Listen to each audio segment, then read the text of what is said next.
আরেকটা হাদিসের মধ্যে বলেন কুল্লা ইলাহা ইল্লাল্লাহ হাজ্জুল লাকা ইনদাল্লাহি ইয়াউমাল কিয়ামাহ। নবীর চাচা আবু তালেবকে ডাক দিয়ে বলে, ও চাচা, আপনি আমাকে ছোট্ট সময় থেকে ভালোবাসেন, আপনি আমাকে সেই ছোট্ট সময় থেকে মোহাব্বত করেন, আমার বাবার অপূর্ণ বিষয়গুলো আপনি আমাকে পূর্ণতা দিয়েছেন।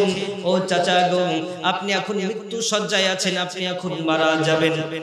ও গো চাচা, লা ইলাহা ইল্লাল্লাহ আপনাকে বলতে হবে না মুহাম্মাদুর রাসূলুল্লাহ, আপনি শুধু লা ইলাহা ইল্লাল্লাহ। আসমানে একজন মালিক আছে, যে মালিক গোটা দুনিয়া সৃষ্টি করেছে, যে মালিক জান্নাত জাহান্নাম সৃষ্টি করেছে, শুধু ওই মালিককে আপনি একবার ঘোষণা দেন, আমি আব্দুল্লাহর ছেলে মুহাম্মাদুর রাসূলুল্লাহকে আপনার ঘোষণা দিতে হবে না, আমি মুহাম্মদ আরবি সাল্লাল্লাহু আলাইহি ওয়াসাল্লামকে আপনার বিশ্বাস করতে হবে না। আপনি যদি আমার আল্লাহকে বিশ্বাস করতে পারেন, হাজ্জুল লাকা ইনদাল্লাহ ইয়াউমাল কিয়ামাহ, কিয়ামতের দিনে তথা হাসরের ময়দানে আল্লাহর সাথে যেভাবেই হোক না কেন, আল্লাহর সাথে চুক্তিপত্র করে হোক না কেন, যেভাবেই হোক না কেন, আমি মুহাম্মদুর রাসূলুল্লাহ আপনাকে জাহান্নাম থেকে টেনে টেনে আমি মুহাম্মদুর রাসূলুল্লাহ জান্নাতে নিয়ে যাব। সুবহানাল্লাহ, আরেকটু জোরে সুবহানাল্লাহ। আমার ভাইরা, আমার বন্ধুরা, এই আবু তালেব ছোট্ট সময় মুহাম্মদ সাল্লাল্লাহু আলাইহি ওয়াসাল্লামকে ডাক দিয়ে বলতেছে, ভাতিজারে এইদিকে আসো, তোমার কানটা আমার মুখের কাছে এনে লাগাও। মুহাম্মদ আরবি সাল্লাল্লাহু আলাইহি ওয়াসাল্লাম কানটা যখন আবু তালেব তথা তার চাচার মুখের কাছে যখন নিয়ে যায়, ডাক দিয়ে বলে, আবু তালেব বলে, ভাতিজারে দুনিয়ার বুকে তোমার চেয়ে শ্রেষ্ঠ মানব আমি আবু তালেব দেখি নাই। আস্তে কোন, আস্তে কোন, জোরে বলেন না সুবহানাল্লাহ। আমার ভাইরা, আমার বন্ধুরা, আবু তালেব শুধু তাই বলে না, আবু তালেব ডাক দিয়ে বলতেছে, ভাতিজারে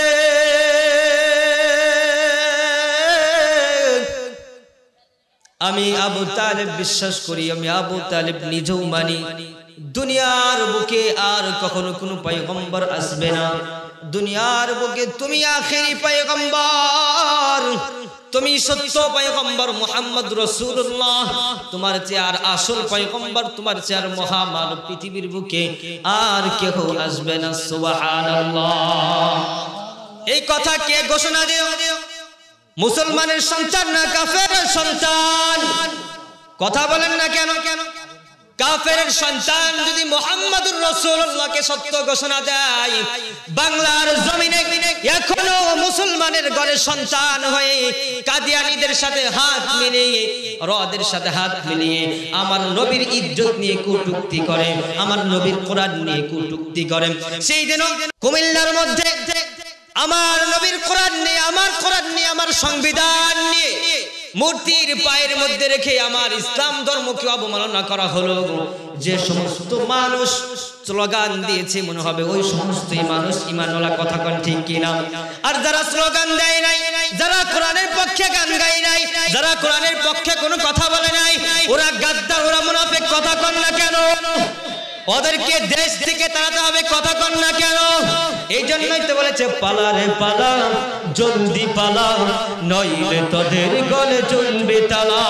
পালা রে পালা, জলদি পালা, নইলে তোদের গলে চলবে তালা। হক আসছে, বাতিল তো কাঁপছে, হক আসছে, বাতিল তো কাঁপছে, তোদের গলায় জ্বলবে তালা। পালা রে পালা, জলদি পালা, নইলে তোদের গলে জ্বলবে তালা। কথা কন না কেন? রাগ করতেছে?